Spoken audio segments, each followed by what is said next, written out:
வணக்கம். முதல் பார்வை நிகழ்ச்சியில் உங்களை சந்திப்பதில் மகிழ்ச்சி. இன்றைய முதல் பார்வை நிகழ்ச்சியில் இன்றைய அச்சு ஊடகங்களில் வந்த முக்கிய செய்திகளை திறனாய்வு செய்வதற்காக பொருளாதார நிபுணர் NS வெங்கட்ராமன் அவர்கள் நமது முதல் பார்வை அரங்கிற்கு வந்திருக்கிறார். மற்றும் அரசியல் திறனாய்வாளர் ஐயநாதன் அவர்களும் நமது முதல் பார்வை நிகழ்ச்சியில் விருந்தினராக வந்திருக்கிறார். இவர்களுடன் இணைந்துதான் இன்றைய முதல் பார்வை பயணிக்க இருக்கிறது. சார் வணக்கம். வணக்கம் சார், உங்களிடமிருந்தே ஆரம்பிப்போம். நேற்று ஒரு முக்கியமான ஒரு மசோதா நிறைவேறியிருக்கு. கிட்டத்தட்ட கடந்த காங்கிரஸ் ஆட்சியில் முன்மொழியப்பட்டு பல்வேறு திருத்தங்கள் இப்போ கொண்டு வரப்பட்டு பல்வேறு மாநிலங்களுடைய உரிமையில் இது பாதிக்குது, எங்களுடைய தன்னிச்சையான செயல்பாடுகளை இது பாதிக்குதுன்னு பல்வேறு குரல்கள், குற்றச்சாட்டுகள், கோரிக்கைகள்லாம் வைத்து நேற்று நிறைவேற்றப்பட்டிருக்கு.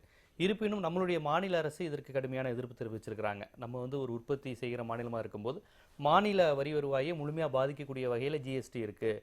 நடுவண் அரசு இப்படி சீரான வரி விதிப்பது, ஒற்றை வரி விதிப்பதுங்கிறது மாநில அரசுக்கு, குறிப்பாக தமிழகம் போன்ற மாநிலங்களுக்கு மிகப்பெரிய உள்ள ஒரு பாதிப்பாக இருக்குங்கிற ஒரு குற்றச்சாட்டை நேற்று நாடாளுமன்றத்திலேயே அவங்க பதிவு செஞ்சுருக்கிறாங்க. இருப்பினும் இந்த மசோதா நிறைவேறி இருக்குது. மாநில அரசினுடைய எதிர்ப்பு, அச்சத்தை நீங்கள் எப்படி பார்க்குறீங்க? அதாவது இந்த ஜிஎஸ்டிங்கிறது பல நன்மைகள் இருக்குல்ல, சந்தேகமே கிடையாது. அதாவது ஒரு பொருளாதார ஒருமித்த போக்கு நாடு முழுக்க போகிறதுக்கு பெரிய அளவில் வழிவகுக்கும். இந்த மாதிரி இது இந்தியாவில் முதல்ல செய்யலை. 140 நாடுகளில் உலகம் முழுக்க இப்போ இந்த ஜிஎஸ்டி தான் இருக்குது. நாடு முழுக்க ஒரே வரி. அது ஆசிய நாடுகள் நிறைய 140 நாடுகள் இருக்குது. சிங்கப்பூரில் இருக்குது. சிங்கப்பூர் ஒவ்வொரு நாளும் ஒவ்வொரு பேர் சொல்லுவாங்க. சிங்கப்பூரில் வேட்டுமாங்க, யூரோப்லாம் ஜிஎஸ்டின்னு சொல்கிறாங்க. இதனால் புதுசு ஒன்றும் இல்லை. அதில் இத்தனை நாள் ஏன் செய்யலைங்கிறது தான் ஒரு ஆச்சரியம். இல்லை, அப்படி தான் பார்க்கணும். அது தமிழ்நாடு 2 முக்கியமாக ஒரு சொல்லியிருக்காங்க. அதில் ஒன்று தவறு சொல்ல முடியாது. தமிழ்நாடு இதில் ஒன்று என்ன சொல்லியிருக்காங்க, ஸ்டேட் அட்டானமி போய்டும்னு இருக்காங்க. அதாவது ஸ்டேட் மாநில யாங்க என்ன வரி வைக்கணும் மாநிலம் தீர்மானிக்க முடியாது அப்படின்னு ஒன்று சொல்லியிருக்காங்க.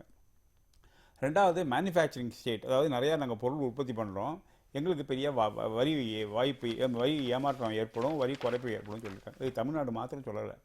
மத்திய பிரதேஷ் சொல்லியிருக்காங்க, சத்தீஸ்கர் சொல்லியிருக்காங்க, குஜராத் ஃபைனான்ஸ் மினிஸ்டரே தான் சொல்லியிருக்காங்க போன வாரம் வரும்னு. அதனால் தமிழ்நாடு மாத்திரம் சொல்லலை. தமிழ்நாட்டுக்கும் மற்ற மாநிலங்களுக்கும் இதில் ஒரு வித்தியாசம் என்னென்னா, அவங்களும் இந்த மாதிரி ஒரு எதிர்ப்பை தெரிவித்தாலும் அந்த எதிர்ப்பை சரிப்படுத்திடலாம் அப்படிங்கிற ஒரு நம்பிக்கை இருக்குது அவங்களுக்கு. தமிழ்நாடு அரசுக்கு நம்பிக்கை இல்லையோன்னு தோணுது எனக்கு. அதுக்கு ஒரு ஆதாரம் இல்லை. நம்பிக்கை இல்லைன்னு சொல்கிறதுக்கு ஆதாரம் இல்லை. ஏன்னா இன்றைக்கி என்ன நடந்திருக்குன்னா, ஜிஎஸ்டி பில்லில் ஒன்றும் இல்லை, ஒரு கொள்கை ரீதியில் ஜிஎஸ்டி ஒரு இது சட்டத்துக்கு பார்லிமெண்ட்டில் அப்ரூவல் கொடுத்துருக்காங்க, அவ்வளோதான். இன்னும் ஜிஎஸ்டி பில்லே எழுதப்படலை. எழுதும்போது பலவிதமான மாற்றங்கள் வரும். அந்த எழுதப்படும் போது இது என்ன முக்கியமாக பார்க்கணுன்னா, மாநில சுயாட்சின்னு பேசிகிட்டு இருக்கோம். இது வரைக்கும் வரி வைக்கிறதெல்லாம் மத்திய அரசோட பங்கு, சென்ட்ரல் இன்கம் டேக்ஸ் எல்லாம் போடுறது. இன்றைக்கி மாநில அரசுகளுக்கும் நேஷன் வைடு எல்லா இடத்துலையும் ஒரு வரி வைக்கிற புதிய அதிகாரம் கொடுத்துருக்காங்க. ரொம்ப முக்கியம். அதாவது மாநில சுயாட்சிக்கு பற்றி பேசிட்டு புது மசோதா. அதாவது என்ன பண்ணுறாங்க, ஒரு ஜிஎஸ்டி கவுன்சில்னு ஒன்று செட்டப் பண்ணுறாங்க. அந்த கவுன்சிலில் என்பவர் கமிட்டின்னு ஒன்று இருக்கும். அதில் எல்லா மாநிலத்தோட நிதி அமைச்சர்களும் அதில் பங்குதாரராக இருப்பாங்க. அவங்க தான் தீர்மானிப்பாங்க என்ன வரி போடணும், என்ன வரி போட வேண்டாம். அதை தீர்மானிக்கும் போது அபிப்பிராயம் வித்தியாசம் 2/3 ஆஃப் த பீப்புள், 2/3 எவ்வளோ பண்ணிட்டு அவங்க யார் சொல்லலாம் அது நடக்கும். அதில் மத்திய அரசுக்கு ஓட்டுக்கு 33% மத்திய அரசுக்கு ஓட்டு இருக்குது, இல்லை வாக்கு இருக்குது. பாக்கியை மாநிலங்கள் பிரிச்சுக்கும். அதாவது இந்த அமெண்ட்மெண்ட் வந்ததுக்கு காரணமே, ஒரிஜினல் நம்ம கான்ஸ்டிடியூஷனில் இந்த உற்பத்தி செய்கிற பொருட்களுக்கு வரி வைக்க ஸ்டேட்டோட உரிமை, சர்வீசஸ் டேக்ஸ் வரி வைக்கிறது சென்ட்ரல் கவர்மெண்ட்டோட உரிமைன்னு இருக்குது. இப்போ அமெண்ட்மெண்ட் எதுக்கு பண்ணியிருக்காங்கன்னா, இந்த உரிமை மாநிலத்துக்கும் கொடுக்கக்கூடியது. ஸோ மாநில சுயாட்சின்னு பேசிட்டு இருக்கவங்கலாம் இது எதிர்க்கவே முடியாது. தமிழ்நாடு அரசில் என்ன பண்ணியிருக்காங்கன்னா, ஒரு 2 சொல்லியிருக்காங்க. மேனுஃபேக்சரிங் செக்டாருக்கு சிலப்போ நஷ்டம் வரும்னு சொல்கிறது உண்மை. ஏன் உண்மைன்னா, இந்த கலெக்ஷன் பாயிண்ட் இருக்குது இல்லையா, டேக்ஸ் கலெக்ட் பண்ணுறது, அது மேனுஃபேக்சரிங் இங்கே சென்னையிலேருந்து குஜராத்துக்கு ஒரு காரை விற்கிறோன்னா குஜராத்தில் தான் டேக்ஸ் கலெக்ட் பண்ணுவாங்க, தமிழ்நாட்டில் டேக்ஸ் கலெக்ட் பண்ணுவோம். அப்போ குஜராத்துக்கு டேக்ஸ் போயிடும். அதே மாதிரி குஜராத்தில் ஒரு பொருள் உற்பத்தி பண்ணி அது தமிழ்நாட்டுக்கு தமிழ்நாட்டுக்கு அதுக்கு லாபம் வரும். ஸோ எல்லாருக்கும் ஒரே நஷ்டம்னு சொல்ல முடியாது, பல விதத்தில் லாபம் வரும், நஷ்டம் வரும். அதில் இப்போ டெல்லி மாநிலம் எடுத்து வச்சுங்க, டெல்லியில் மேனுஃபேக்சரிங்கே கிடையாது. ஆனால் அங்கே இப்போ உங்களுக்கு வெளியிலேருந்து டெல்லியில் விற்றாங்கன்னா பெரிய லாபம் கிடைக்கும். அந்த அப்ஜெக்ஷன் ரொம்ப ரீசனபிள் அப்ஜெக்ஷன். அதுக்கு என்ன சொல்லியிருக்காரு அருண் ஜேட்லி, நாங்கள் காம்பன்சேட் பண்ணுறோம்னு சொல்லியிருக்காரு. 5 வருஷத்துக்கு இதனால் உங்களுக்கு ஏதாவது நஷ்டம் ஏற்பட்டால் அந்த நஷ்டத்துக்கு நாங்கள் முதல் ஒரு காம்பன்சேஷன் கொடுத்துருவோம், அது பிரச்சனை இல்லை. அது ஒரு பெரிய முன்னேற்றம். அதை சொன்னதை இவங்க இக்னோர் பண்ணிட்டாங்க. ஏன் இக்னோர் பண்ணாங்கன்னு தெரியல. இந்த ஸ்டேட் அட்டானமி ரொம்ப முக்கியம். அதில் உதாரணம் சொல்கிறேன். இப்போது கேரளாவில் என்ன சொல்லியிருக்காங்க, போன வாரம் ஃபாஸ்ட் ஃபுட்ஸ்க்கு டேக்ஸ் போட்டிருக்காங்க. வேறு எந்த மாநிலத்திலும் டேக்ஸ் கிடையாது. இந்த ஜிஎஸ்டி வந்தப்புறம் ஃபாஸ்ட் ஃபுட்ஸ்க்கு டேக்ஸ் போட முடியாது. அப்போ கேரளா அரசுக்கு ஒரு கொள்கை இருக்குது. அதாவது ஃபாஸ்ட் ஃபுட்டில் சாப்பிட்டு எல்லாம் உடம்பெல்லாம் கெட்டு போகுது, அவங்கள தடுத்தணும்னு. ஆனால் அந்த தன்னோட கொள்கையை வந்து கேரளா அரசால் அதை வந்து அமல்படுத்த முடியாது. இதே மாதிரி பலவித பிரச்சனைகள் வரும். இப்போ நம்ம வந்து இணையம் போர்ட் பண்ணிகிட்ருக்கோம் இதில் குளச்சலில். இங்கே வந்து விழிஞம் போர்ட் கேரளாவில் வருது. தமிழ்நாடு அரசு வந்து இணையம் போர்ட்டை நல்லா ஊக்குவிக்கணுங்கிறதுக்காக சில டேக்ஸ் பெனிஃபிட்ஸ் கொடுக்கலாம். அந்த மாதிரி கொடுக்குற வாய்ப்பெல்லாம் போயிடும். அதை தான் சொல்லியிருக்காங்க. இதெல்லாம் வந்து பேசி தீர்க்க வேண்டிய பிரச்சனை. இதில் வந்து பில்லே எழுதலை. அதனால் அதை பேசி தீர்க்கும் போது நம்ம தங்களோட கருத்தை சொல்லலாம், எடுத்து கொடுக்கலாம். அப்போ எல்லாரும் என்ன ஒத்துக்கினாலும் அதுபடி செய்யணும். ரெண்டாவது எனக்கு ரொம்ப பிடிக்காது என்னென்னா, தமிழ்நாடு அப்ஜெக்ட் பண்ண தவறே இல்லை. கருத்து சுதந்திரம் எல்லா மாநிலம் வந்து தமிழ்நாட்டுக்கும் உண்டு. ஆனால் அப்ஜெக்ட் பண்ணிவிட்டு பார்லிமெண்ட்டில் ஓட்டு போடும்போது வாக்கெடுக்கும்போது வெளிநடப்பு செய்தால் என்ன அர்த்தம்? எதிர்த்து வாக்களிக்கணும் இல்லையா? இன்றைக்கி யுனானிமஸ்ன்னு சொல்லிட்டு இருக்காங்க, தமிழ்நாடு நாங்கள் எதிர்த்தோம்னு சொல்கிறாங்க. ஆனால் அஃபிஷியல் ரெக்கார்டில் வந்து ஒரு மனதாக தீர்மானிக்கப்பட்டதாக சொல்கிறாங்க. தமிழ்நாடு தைரியமாக எடுத்து நிற்கணும். அது ஒரு பயந்தாங்குழித்தனமாக ஓடின மாதிரி இருக்குது. ரெண்டாவது இன்னொரு ரொம்ப வருத்தப்பட வேண்டிய விஷயம், பல அமெண்ட்மெண்ட்ஸ் கொடுத்தாங்க அதிமுகலேருந்து. அமெண்ட்மெண்ட் கொடுத்துட்டு டிஸ்கஷன் வந்தபோது அந்த ஆள் இல்லைன்னு சொல்கிறது, அதெல்லாம் ஒரு அவமானகரமான ஒரு நிலைமை. இதை தவிர்த்துக்கணும். ஒரு எதிர்க்கலாம், தப்பு இல்லை. தங்களோட கொள்கையை எடுத்து சொல்லுங்கள், தவறுனா தவறுன்னு சொல்லுங்கள். வாக்களிக்காமல் எடுத்து ஓடி போடுறது என்ன நியாயம்? அதுதான் பெரிய தவறு பண்ணியிருக்காங்க தமிழ்நாடு அரசு தோணுது. ஜிஎஸ்டி எதிர்ப்பதில் உள்ள காரணங்களை நின்று சொல்ல வேண்டும்ங்கிற விஷயங்களை சொல்லியிருக்கீங்க. ஆனால் அவங்க சொன்ன விஷயங்கள், அதாவது நாடாளுமன்றத்தில் நீங்கள் சொல்கிற மாதிரி அவங்க பதிவு செய்திருக்கணும், அந்த வாக்குரிமையை நிலைநாட்டி இருக்கணுங்கிறத தவிர்த்து, இது வந்து இந்தியாவினுடைய அடிப்படையான அந்த கூட்டாட்சி தத்துவம், ஃபெடரல் செட்டப்புக்கு எதிரானது அப்படிங்கிறத அதிமுக தரப்பு நேற்று ஒரு முக்கியமான விஷயமா வச்சுருக்கிறாங்க. அதாவது நட்டம் வருது, உற்பத்திக்கான வரியை வசூலிக்கக்கூடிய உரிமை மாநிலங்களிடமிருந்து போகுது, எந்த தொழிலுக்கு வரி விதிக்கணும், எந்தெந்த விஷயங்களை தீர்மானிக்கணுங்கிற அந்த மாநில எல்லைக்கான வரையறையை மீறி நடுவண் அரசு போகுதுங்கிறதெல்லாம் தாண்டி அவங்க முதல்ல சொல்கிறாங்க, இது வந்து முதல்ல மாநிலங்களுக்கு நீங்கள் அளிப்பதாக இருந்த அந்த உரிமையை பாதிக்குதுங்கிறாங்க. அது கூட்டாட்சி தத்துவங்கிற வார்த்தை, இது நீங்கள் சொல்கிறதெல்லாம் பொருளாதார அந்த பரிவர்த்தனைகள் அடிப்படையில் ஃபெடரல் செட்டப் பாதிக்குதுங்கிற அந்த வார்த்தை எப்படி பார்க்குறீங்க? இல்லை ஃபெடரல் செட்டப் கூட்டாட்சி பாதிப்புதுன்னு சொல்லலாம், இல்லை கூட்டாட்சி வலுப்பெற்று இருக்குன்னு சொல்லலாம். ஏன்னா முதல் தடவையாக தமிழ்நாட்டுக்கு அல்ல மற்ற மாநிலங்களுக்கும் அகில இந்திய ரீதியில் எவ்வளவு வரி விதிக்கிறோங்கிறது பேசுகிறதுக்கு உரிமை கிடச்சிருக்கு. இந்த உரிமை இதுவரை கிடையவே இல்லை. இதெல்லாம் வந்து இந்த பிரச்சனை இருக்குது. என்ன அதுக்கு தான் சொல்கிறாங்க, காம்பன்சேட் பண்ணுறேங்கிறாங்க. இதெல்லாம் பேசி தீர்க்க வேண்டிய பிரச்சனை. இதே பிரச்சனையை வந்து நிறைய மாநிலங்கள் சொல்லியிருக்காங்க. அவங்களாம் என்ன நம்பிக்கை இருந்தது, பேசி நம்ம தீர்மானிக்கும் போது நம்ம ஒரு முடிவு காண முடியும். அது இதில் வந்து வர அட்வான்டேஜ் இருக்குது இல்லையா, ரொம்ப ஓவர்வெல்மிங் அட்வான்டேஜஸ் இதில் வரும்போது இப்போ வந்து மொத்தம் இன்டிரெக்ட் டேக்ஸ் வந்து 17 டேக்ஸ் இருக்குது. அந்த 17 இன்டிரெக்ட் டேக்ஸும் ஒரே டேக்ஸ் ஆகிடும். அதில் இன்னும் சில கருத்துக்கள்லாம் தமிழ்நாடு அரசு சொல்லியிருக்கலாம், அதெல்லாம் சொல்லலை. ஒரு உதாரணம் சொல்கிறேன்.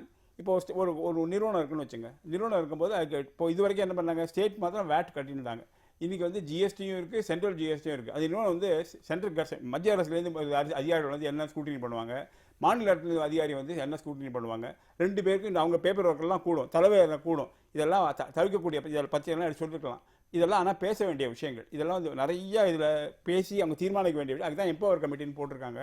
அடிப்படை அதெல்லாம் போய் பேசாமல் ஒன்றும் செய்யாமல் எல்லாம் கூட்டாட்சிக்கு எதிர்னு சொல்ல, கூட்டாட்சிக்கு எதிர் இல்லை, கூட்டாட்சிக்கு வலுப்பெற செய்கிறதா தமிழ்நாட்டில் அரசு செஞ்சு ரொம்ப தவறான அணுகுமுறை. இது வந்து இதனால் தமிழ்நாட்டிற்கு பலன் அப்படிங்கிற விஷயம் வந்து இருக்குது. அப்போ இந்த பொதுவான காரணங்களை தவிர்த்து இந்த ஜிஎஸ்டி வர்றதுனால இப்போ இருக்க நிலையில் இப்போ இருக்கக்கூடிய அந்த வரி விதிப்பு முறையிலேருந்து ஜிஎஸ்டி வரி விதிப்பு வருவதனால் தமிழ்நாட்டுக்கு பலன் இருக்குங்க, இந்த 9,600 கோடி ஒன்றும் இழப்பு இல்லை அப்படின்னு அதிமுக வாதத்துக்கு நேர் எதிரான வாதம் எதுவும் நீங்கள்? ஒன்று சொல்கிறேன், நிறையா வாதம் சொல்ல முடியும். இப்போ ஒரு பொருள் இருக்குது, இந்த பொருள் வந்து தமிழ்நாட்டில் உற்பத்தி பண்ணுறாங்க, இதே பொருள் மகாராஷ்டிராவில் உற்பத்தி பண்ணுறாங்க. இப்போ இருக்க நிலைமை என்ன, இந்த பொருளுக்கு வந்து தமிழ்நாட்டில் 10% வட்டி போட்டிருக்கோம் சேல்ஸ் டேக்ஸ். அதே இது வந்து மகாராஷ்டிராவில் 4% போட்டிருக்காங்க. மகாராஷ்டிராவில் உற்பத்தி பண்ணுறவங்க இருக்காங்க இல்லையா, உற்பத்தி பண்ணுறவங்களுக்கு உற்பத்தியோட செலவு குறையும், ஏன்னா அவங்களோட டேக்ஸ் கம்மி. தமிழ்நாட்டில் உற்பத்தி பண்ணுறவங்களுக்கு செலவு கூடும், ஏன்னா தமிழ்நாடு டேக்ஸ் கூடும். அந்த மகாராஷ்டிராவில் இந்த பொருள் தமிழ்நாட்டுக்கு வருது. அப்போ வந்து சென்ட்ரல் சேல்ஸ் மேன் தான் மாஸ் பண்ணுவாங்க. அப்போ என்ன ஆகுது, தமிழ்நாட்டில் உற்பத்தி செய்கிற பொருளை விட மகாராஷ்டிரா உற்பத்தி செய்கிற விலை ரொம்ப குறைவு. அதனால தமிழ்நாட்டு பொருட்கள்லாம் விற்க மாட்டேங்கிறது, மகாராஷ்டிரா பொருட்கள். இது நிறைய உதாரணம் சொல்லிட்டே போகணும், வேணுட்டே பொருள் இப்போ சொல்ல நேரம் இல்லை, அதனால் சொல்லலை. இன்ஸ்டன்ட் நிறையா கொடுக்க வேண்டும். அதே மாதிரி சில இடத்துல வந்து உத்தராஞ்சலில் ஒரு இதில் வரி கூடுதல், தமிழ்நாட்டில் வரி குறைவு, அந்த பிரச்சனையெல்லாம் போயிடும். அதனால் தமிழ்நாட்டுக்கு பாதகம்னு சொல்ல அர்த்தமே கிடையாது, நிறையா சாதகமும் வர வாய்ப்பு இருக்குது. உற்பத்தி இங்கே அதிகமாக இருக்கிறதுனால தானே இப்போ இந்த வரி பிரச்சனை வருது. நீங்கள் சொல்ற மாதிரி மகாராஷ்டிராவும் தமிழ்நாடும் சம அளவில் அந்த உற்பத்தி இருந்தால் பரவாயில்ல, உற்பத்தி இப்போ அதிகமாக இருக்கும்போது விற்பனை தானே இங்கே அதிகமாக நடக்க போகுது. அப்படி செய்யும் போது நட்டம் தானே வரப்போகுது. அந்த நட்டத்தை தான் அவன் காம்பன்சேட் பண்ணுறேன்னு சொல்லிட்டாங்க இல்லையா, அதாவது நஷ்டம் வருங்கிறத ஒத்துட்டு இருக்காங்க இல்லைங்களா மேனுஃபேக்சரிங் செக்டர். அந்த மாதிரி மேனுஃபேக்சர், அதாவது குஜராத் எடுத்திங்கன்னா, குஜராத் தமிழ்நாடோட பல முறையில் மேனுஃபேக்சர் இன்னைக்கு நாட்டில் வந்து 60% உற்பத்தி குஜராத் தான் நடந்துட்டு இருக்கு. பல வீட்டில் டேர்ன் ஓவரில் வச்சு பார்த்தீங்கன்னா.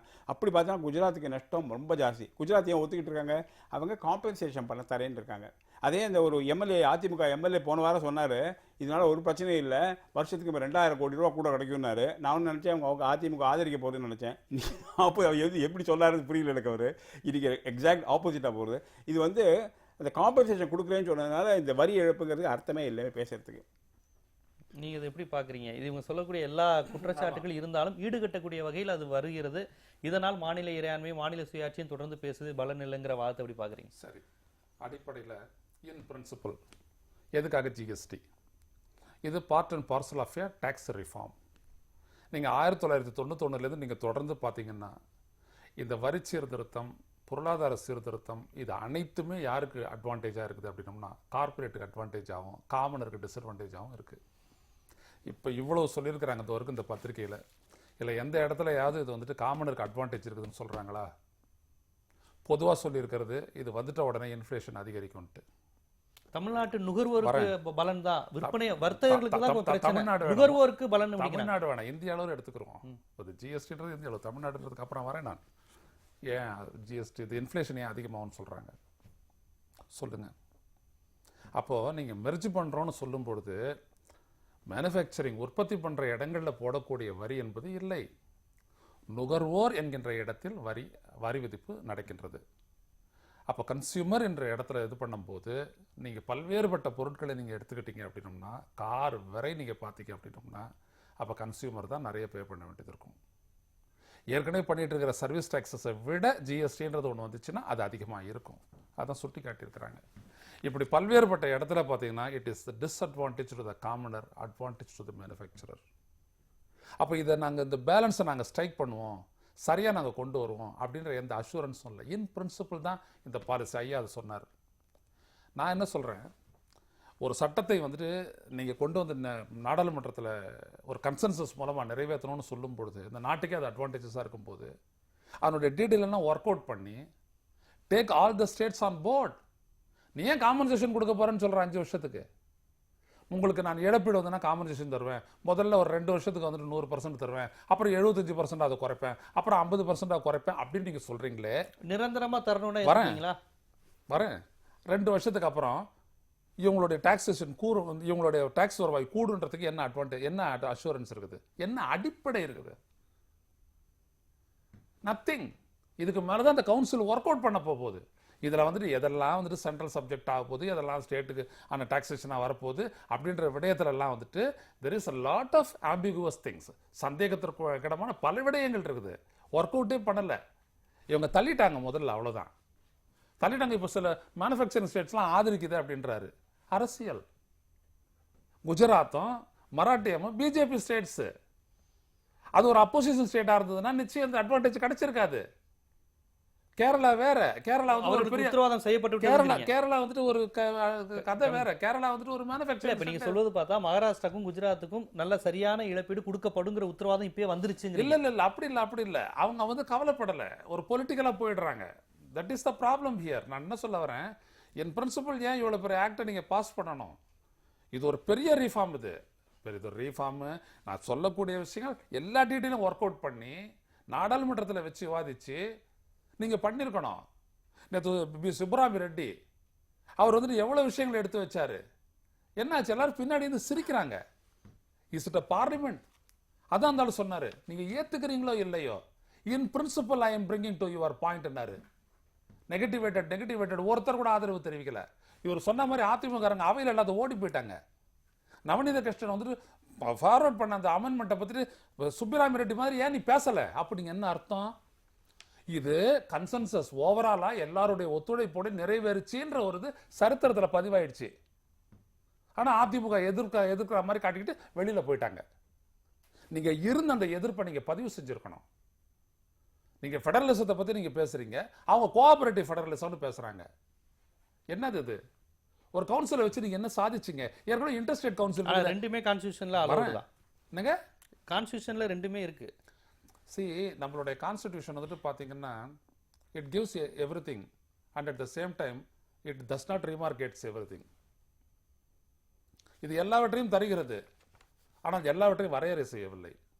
அந்த வரையறை செய்யக்கூடிய அதிகாரத்தை தான் வந்துட்டு இன்னும் மத்திய மாநில அரசுகள் இணைந்து செயல்படுறதுக்கு நாடாளுமன்றம்ன்ற ஒரு இடம் இருக்குது. அந்த இடத்துல வந்துட்டு சரியா இவங்க பண்ணணும். அந்த இடத்துல பண்ணல, தமிழ்நாடு உட்பட சரியா பண்ணல. இன்னைக்கு 10,000 கோடி இழப்பீடு ஏற்படும் சொல்றாங்க. 2 வருஷத்துல எப்படி இந்த 10,000 கோடி தமிழ்நாடு இதுல 5,000 கோடி எப்படி கூடுதலாக இது பண்ணிடும்? 2 வருஷம் நீங்க 10,000 கோடி கொடுத்துருங்கய்யா. 3வது வருடம் நீங்க என்ன பண்ணுவீங்க? அதுக்குள்ள தமிழ்நாடுடைய டாக்ஸ் கரெக்ஷன் வந்து இன்க்ரீஸ் ஆகும் அந்த ஜிஎஸ்டி என்ன அடிப்படையில் சொல்றீங்க? இல்லையே. 2வது ஐயா சொல்றாரு இது ஃபெடரலிசத்தை வந்துட்டு இது பண்ணுது அப்படின்ட்டு. டாக்ஸேஷன் அப்படின்ற ஒரு இடத்துல நீங்கள் வந்துட்டு பார்த்தீங்க அப்படின்னோம்னா இந்த டீட்டெயில் ஒரு இடத்துல வந்துட்டு நான் டேக்ஸ் பண்ணுவேன். அது என்னுடைய மாநிலத்துக்கு மட்டுமே உற்பத்தி ஆகக்கூடிய ஒரு பொருளாக இருக்கும். நான் அந்த இடத்துல நான் டேக்ஸ் அதை பண்ணுவேன். ஆனால் எண்ட் யூசருக்கு தான் வந்துட்டு அது போயிட்டு அது விற்கக்கூடிய இடம் சந்தை வந்துட்டு இந்தியா முழுவதும். ஆனால் சந்தை தான் அங்கே தான் வந்துட்டு அது வசூலாகும்.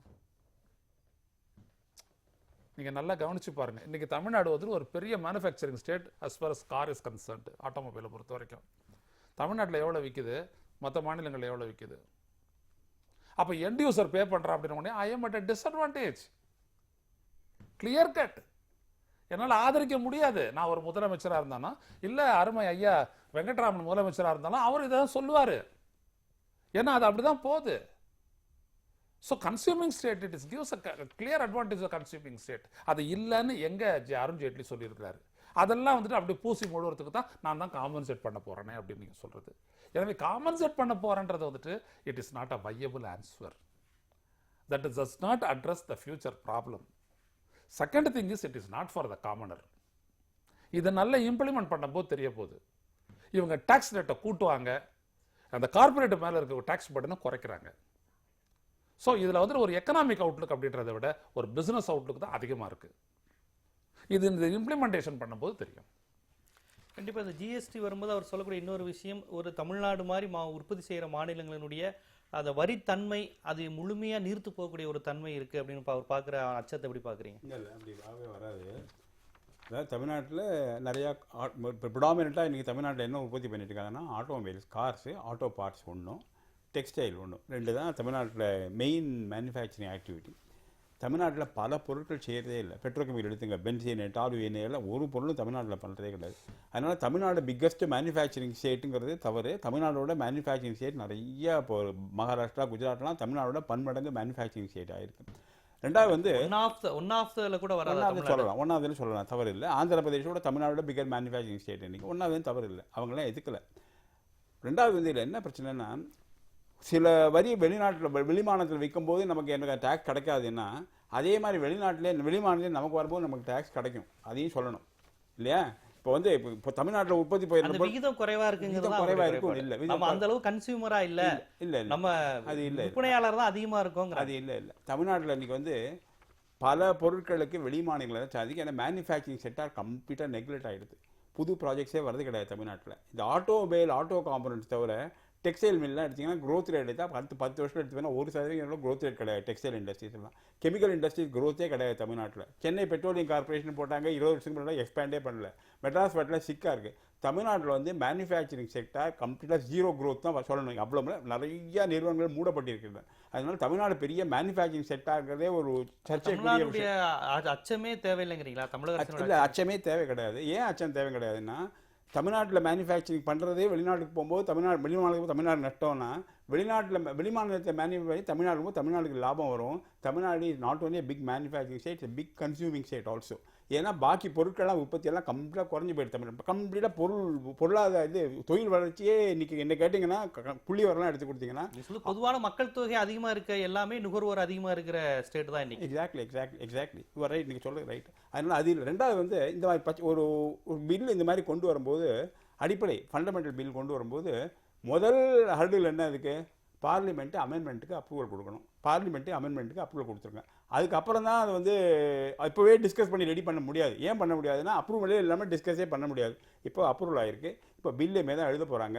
அதுக்கு ஒரு சென்ட்ரல் எம்பவர் கமிட்டின்னு ஒரு கமிட்டியை போட்டிருக்காங்க. எல்லாம் சேர்ந்து ஆலோசிக்கணும். பல பிரச்சனைகள் பல மாநிலங்கள் சொல்லப்படும். அந்த பல பிரச்சனைகள்லாம் சரியாக ஒரு வழி கண்டுபிடிக்கணும். அது கூட்டு முயற்சி இருந்தால் கட்டாயம் செய்ய முடியும். அதில் வந்து அரசியல் பார்க்காம நம்ம நாட்டில் என்ன பிரச்சனைனான்னு எந்த பொருளாதார பிரச்சனை சரி, சமுதாய பிரச்சனை சரி, கல்வி பிரச்சனை எல்லாம் அரசியலோட தான் பார்க்குறேன். நான் எந்த கட்சி நீ எந்த கட்சின்னு பார்க்குறேன். அது இல்லாமல் அவர் முன்வைத்தது பொருளாதார பிரச்சனை. அந்த 91 கேட் ஒப்பந்தத்திலிருந்து அவர் ஆரம்பிக்கிறார். அவர் அரசியல் பிரச்சனையா பார்க்கல. சொல்லவே இல்லை, அவர் பார்க்குறாரு சொல்லவே இல்லை. பொதுவாக நாட்டில் சொல்கிறேன்.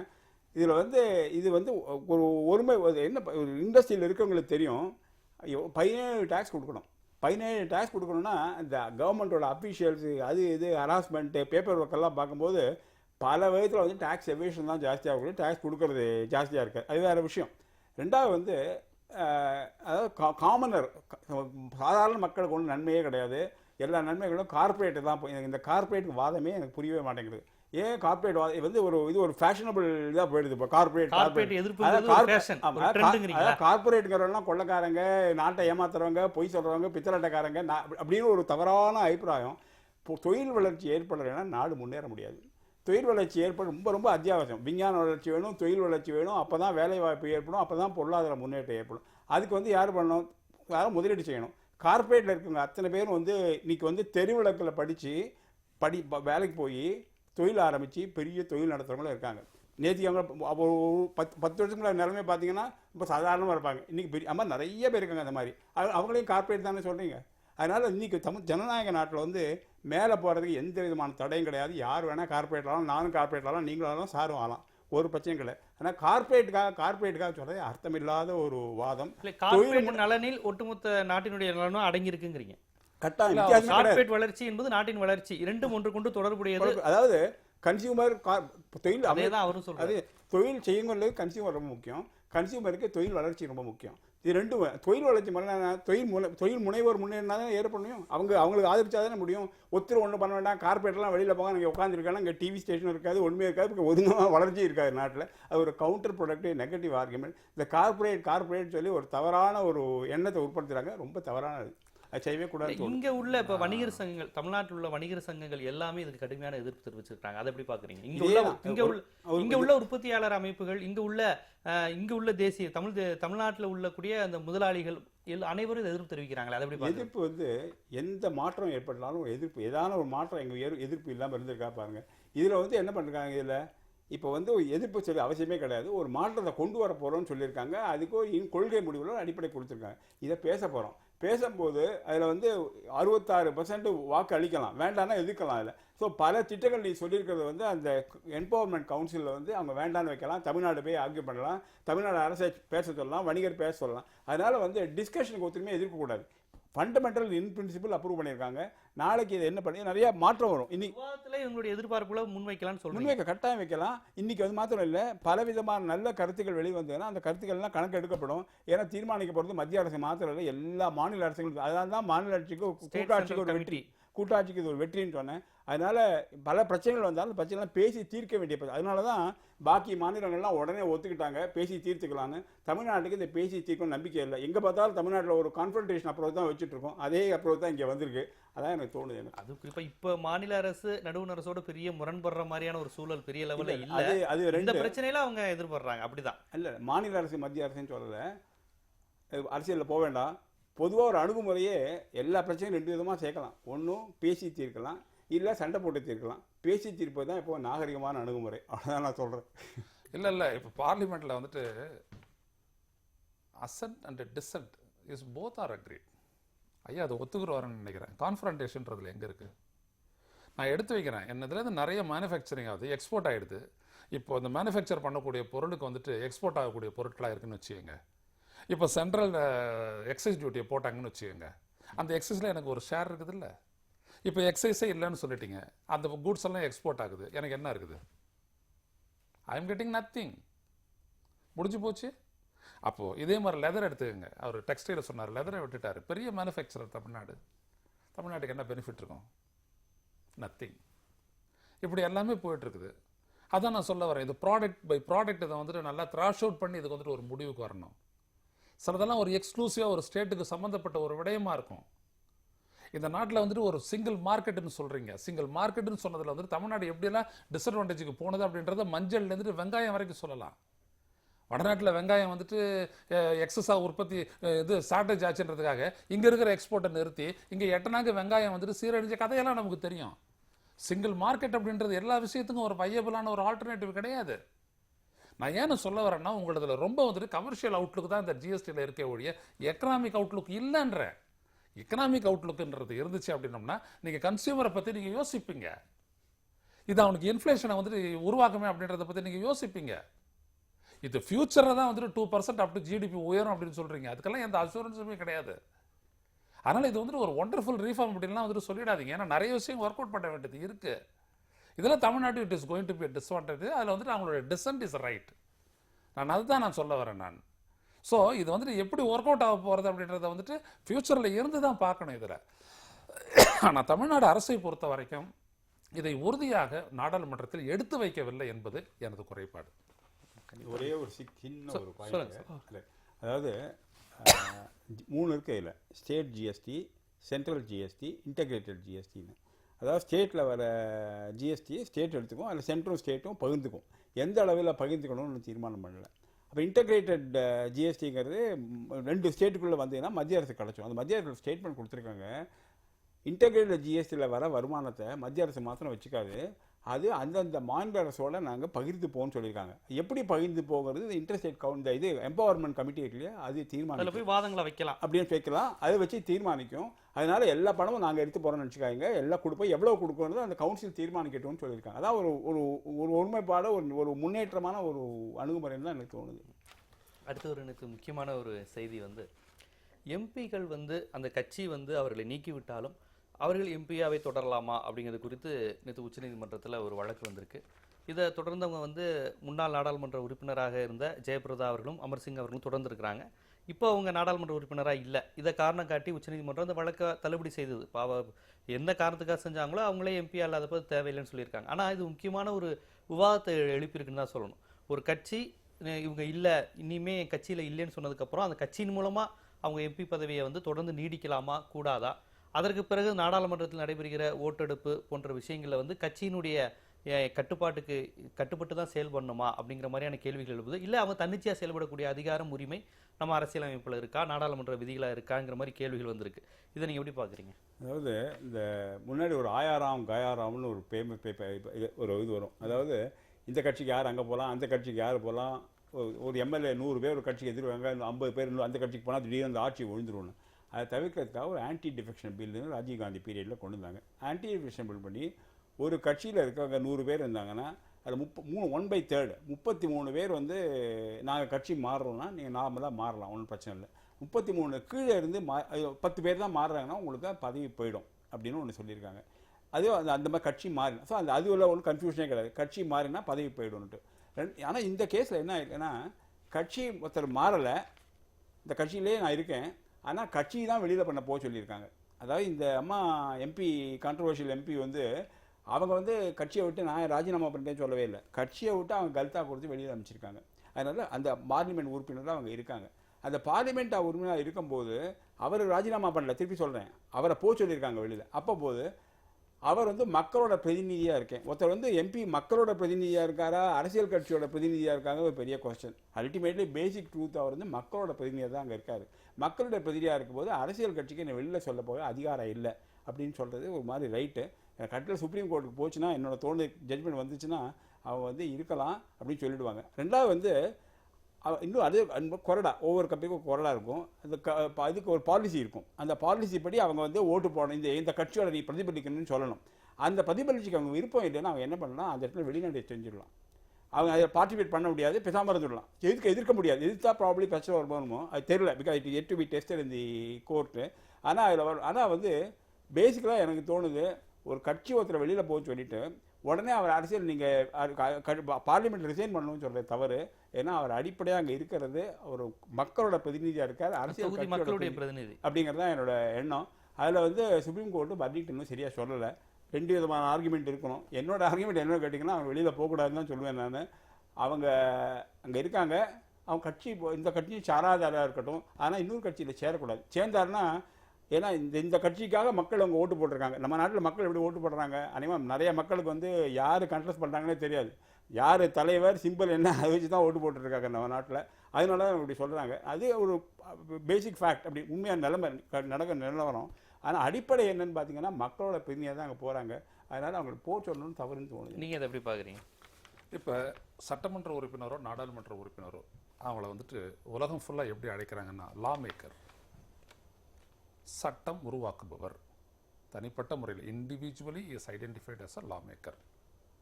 அப்படியே அவங்க சொல்கிறாங்க. ஏன் அப்படின்னம்னா ஒரு நாடு, அந்த நாட்டு மக்கள், அவர்களுடைய எதிர்காலம், இது மூன்றும் தொடர்பாக தன்னிச்சையாக அறிவார்ந்த வகையில் இவர் முடிவெடுத்து செயல்படுவார் என்பது அதனுடைய பொருள் விளக்கம். ஒரு கட்சி கட்டுப்படுத்தும் அப்படின்னோம்னா என்ன அர்த்தம்? கட்சி cannot be a brain. ஒரு உறுப்பினருக்கு தனித்த சுதந்திரத்துடன் தான் நாடாளுமன்ற ஜனநாயகத்தில் செயல்படக்கூடிய அதிகாரம் இருக்க வேண்டும். கட்டுப்படுத்தப்படுகின்றார் எந்த விதத்தில்? பெரும்பாலான கட்சி உறுப்பினர்கள் வாக்களித்து தான் வெற்றி பெறாங்க. அப்படிலாம் கிடையாது. மக்கள் தான் எந்த இடத்துலையும் ப்ரூவ் பண்ணலையா? அது நிறைய பேர் கட்சிக்காரங்க ஓட்டு போட்டாங்க அதனால தான் எம்பி ஆனா இவங்க பிரச்சாரமே பண்ண வர வேணாவே. ஏன் வந்து கத்துறாங்க? ஏன் மோடி 480 மீட்டிங்கில் பேசுகிறாரு? ஏன் ஜெயலலிதா 39 முறை ஹெலிகாப்டர் பயணம் பண்ணுறாங்க? அப்படிலாம் கிடையாது. மக்கள் தான். நீங்கள் மக்கள் பிரதிநிதிகள். கட்சி உங்களை நிறுத்தலாம், அதை ஏற்பதும் அவர்களை நிராகரிப்பதும் மக்களினுடைய உரிமை.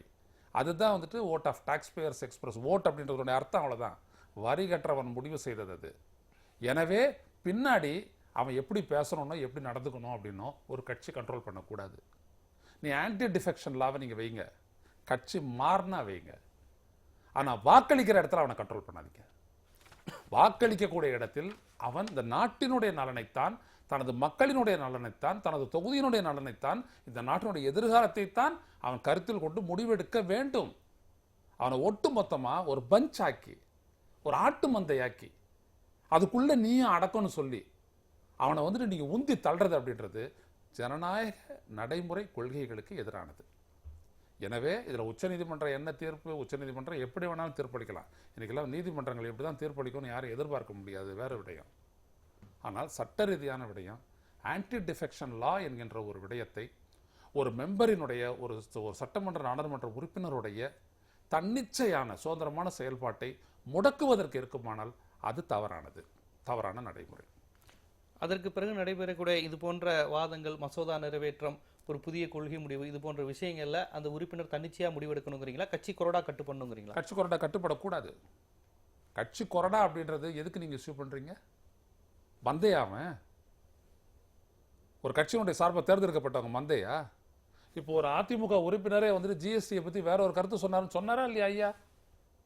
அப்ப இருக்கும்ல, அப்போ ஒரு கருத்து வெளிப்பட, அவருடைய கருத்து வேற விதமா இருக்கலாம். அது வேற விஷயம். 4 நாள் முன்னாடி அவர் யார் சொல்றாருன்னு தெரியும். ஒரு கட்சிக்கு உட்பட்டு அவர் செயல்படலாம், ஒரு கட்சியையும் தாண்டி செயல்படலாம். ஒரு கட்சின்றது எந்த நலனை ரெப்ரசன்ட் பண்ணி நிக்குது? கட்சி நலனா, தலைமையில் நலனா, கொள்கையினுடைய நலனா, நாட்டினுடைய நலன். அப்ப நாட்டினுடைய நலனை ரெப்ரசன்ட் பண்றதுதான் கட்சிகளே, உறுப்பினர்களே. அப்போ அந்த உறுப்பினருடைய சுதந்திர செயல்பாட்டை கொறடா வச்சு கட்டுப்படுத்தக்கூடாது என்கின்றேன். அவர் கட்சியை விட்டு வெளியில போறாரா, ஆன்டி டிஃபெக்ஷன் லா தூக்கு, அது வேற விடயம்.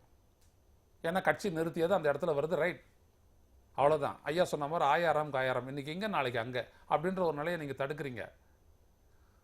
நான் அதை சொல்லலை. ஆனால் ஒரு நாடாளுமன்ற உறுப்பினர் being a lawmaker, he must have to be given the fullest of freedom. அப்பதான் அவனால் பேச முடியும், அப்பதான் அவன் தனி மனித மசோதாவை கொண்டு வர முடியும். திருச்சி சிவா வந்துட்டு இந்த இவங்களை திருநங்கைகள் தொடர்பாக ஒரு தனி மனித மசோதா கொடுத்தாரு. அதுனா திமுக அவனுடைய நிலைப்பாடா? கொண்டாந்தார்ல. அப்படி அந்த கொறடா வச்சு இந்த கட்சியினுடைய முடிவுக்கு கட்டுப்பட்டதில்லை அப்படின்னு ஆச்சுன்னா என்ன ஆயிருக்கும்? அந்த உரிமை இந்த திருநங்கைகளுக்கு கிடைச்சிருக்குமா? அப்ப எனவே ஒரு தனிப்பட்ட உறுப்பினருடைய உரிமை என்பது அது ஒரு ப்ரெரோகேட்டிவ், தனித்த உரிமை. அதை அவர் செயல்படுத்துவதற்கு கொறடா ஒரு தடையாக இருக்கக்கூடாது. இருந்தாலும் ஜனநாயக நாட்டிற்கு உகந்ததல்ல. ஒரு விதத்தில் பார்க்கலாம். இன்னொரு விதத்தில், அதாவது ஒவ்வொரு கட்சியும் எலெக்ஷனுக்கு முன்னாடி ஒரு மேனிஃபெஸ்டோன்னு ஒன்று விடுவாங்க.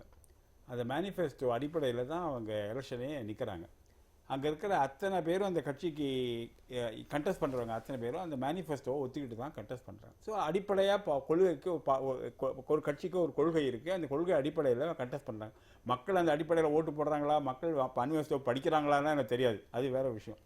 அதே சமயம் வந்து இன்றைக்கி இருக்க நாட்டில் வந்து ஒரு அளவு வந்து ஒரு கட்சியில் இருக்க ஒரு எம்பியில் இருக்கிறவர் கட்சியோட கட்டுப்பாடுக்கு ஓரளவு ஒரு தன்னை சம்மந்தப்பட்டு தான் இருக்க முடியும். அதாவது கட்சி என்ன வேணால் சொல்லட்டும், நான் என்ன வேணால் சொல்லட்டும் இருக்க முடியாது. இருந்தால் நடைமுறையெல்லாம் ஒத்து வராது.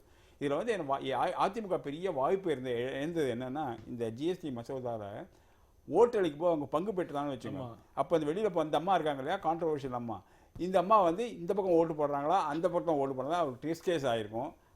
அதுக்காக தான் அவங்க வெளிப்படுத்த கூட தெரியாது. மெம்பர் ஆஃப் லோக்சபா,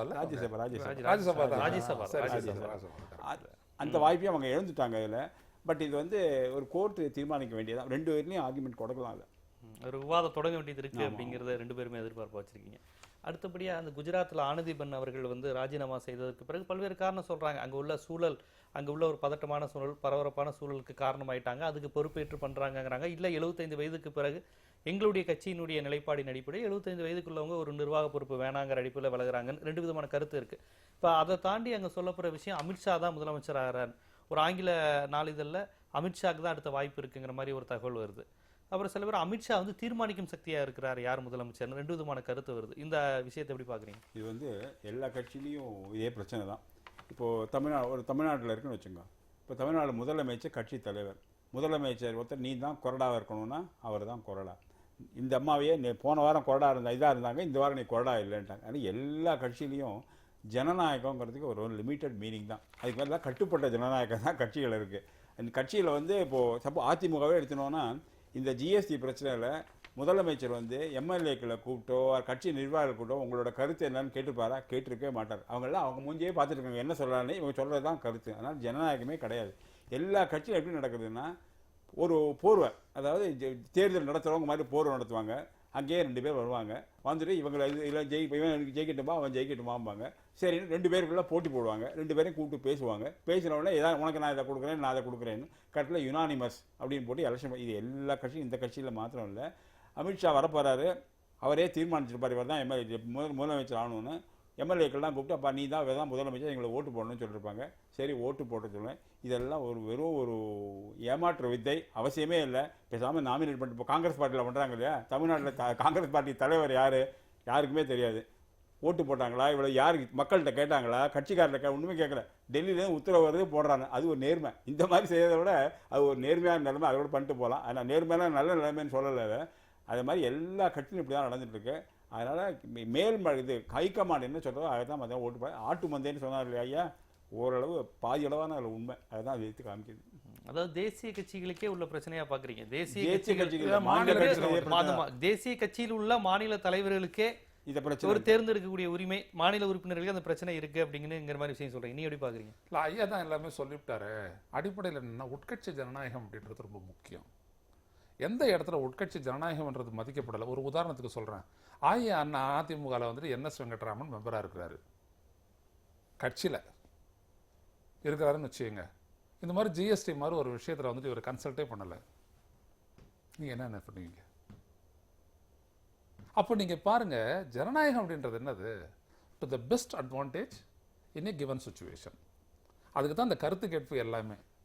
அப்போ அவர் என்ன பண்ணுவார்? அவர் இதெல்லாம் தெரிஞ்சதுனால இவர் அரசியலில் ஈடுபட மாட்டேங்கிறாரு. இப்போ இது வந்துட்டு ஒட்டுமொத்த ஜனநாயக அரசியலுக்கும் எதிராக போகுது இல்லையா?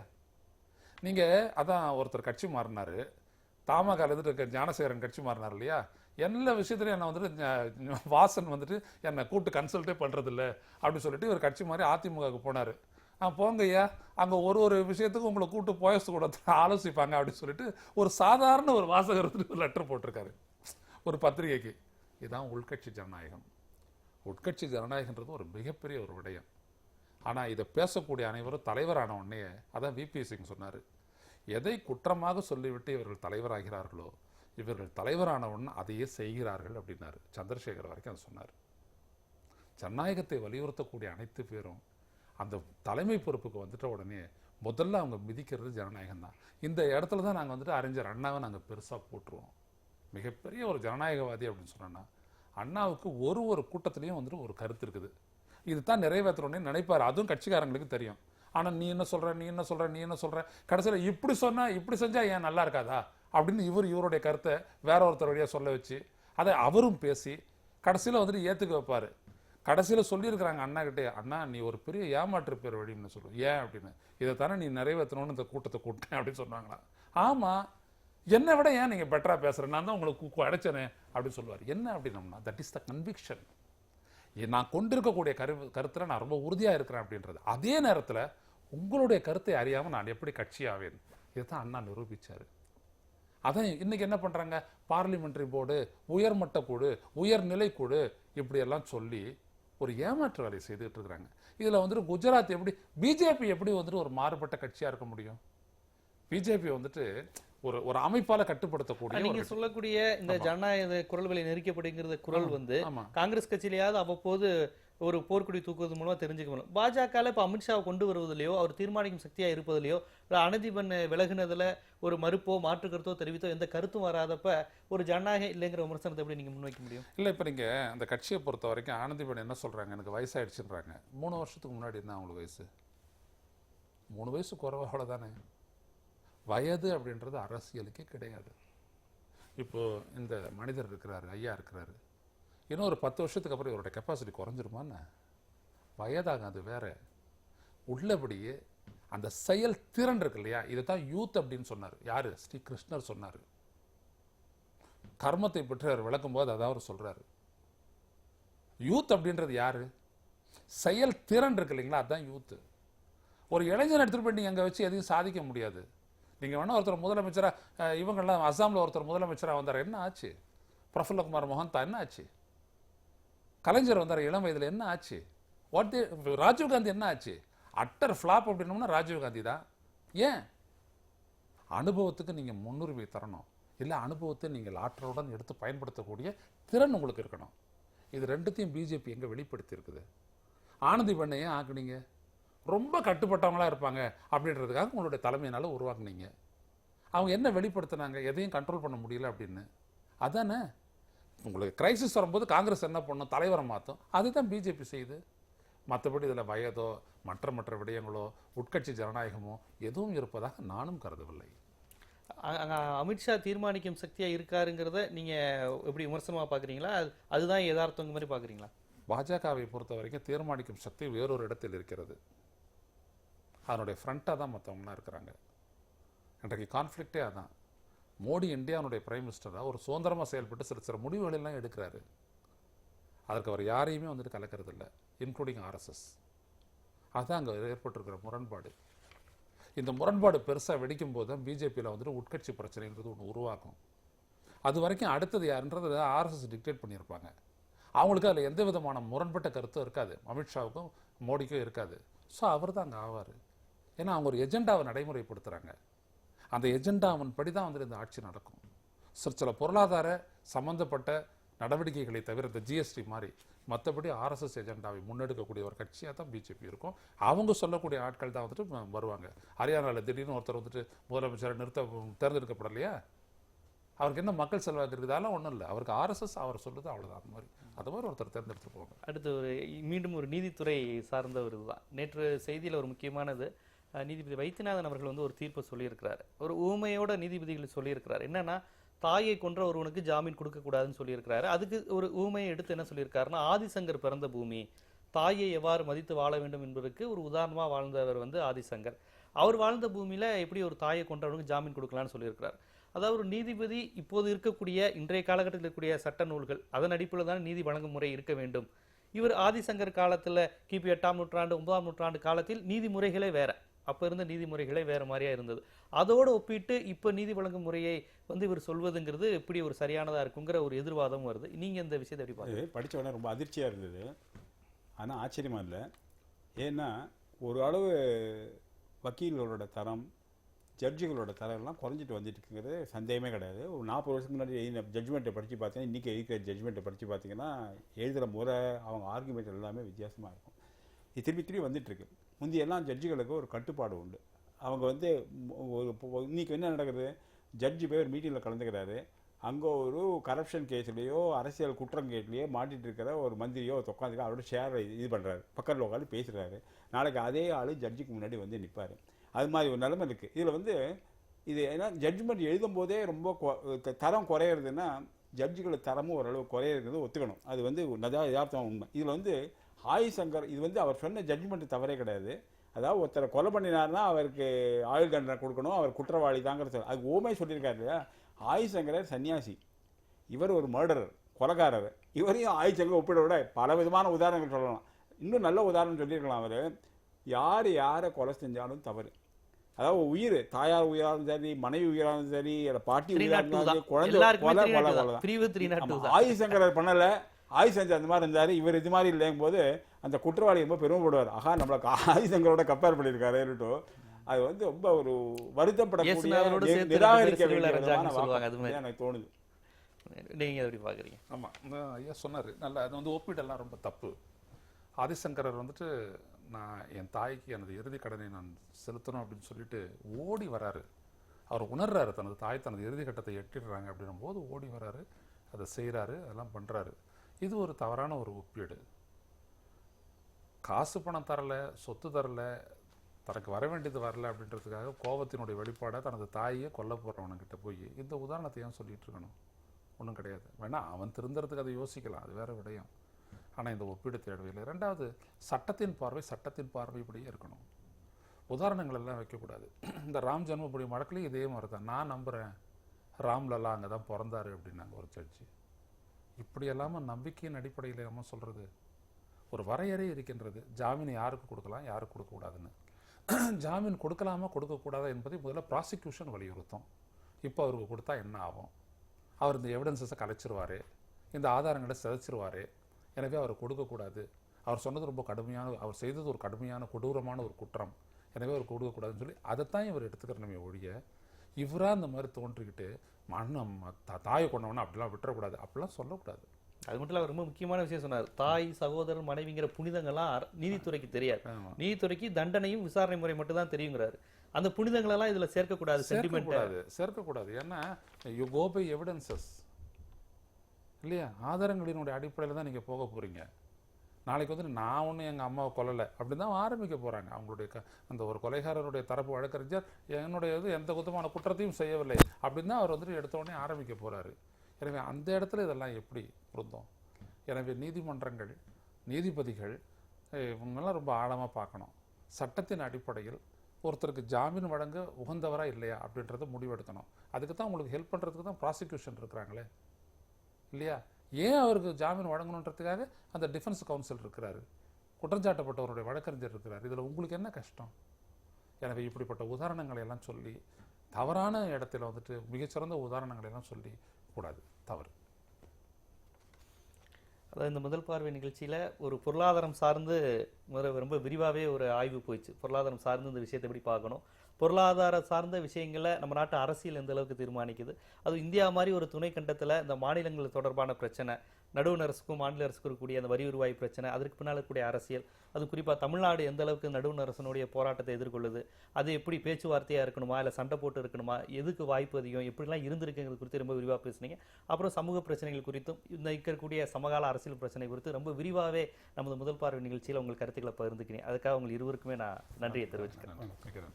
மீண்டும் முதல் பார்வை நிகழ்ச்சியில் சந்திக்கும் வரை உங்களிடமிருந்து விடைபெறுவது ஜீவசகாப்த்.